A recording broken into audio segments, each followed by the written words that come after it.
The reason that we're out here is that we see that the closing of schools is a moral issue. We disagree with the decision that has been made. We disagree with the process of how the decision has been made.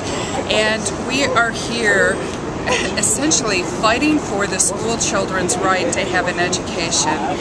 We want the school board to have their hearts softened, and a week from now when they make their announcement, we would like them to say that there should be a moratorium on school closings until it can be examined further.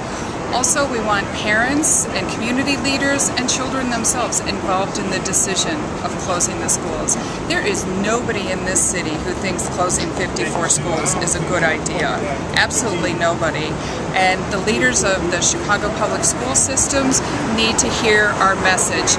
Today, it's in a prayerful, very respectful, we come very peaceful, and we are inviting them out of the darkness of their decision and asking them to come into the light where the people are at, where the children are at, and to dialogue with us before they make any more decisions about our children's lives.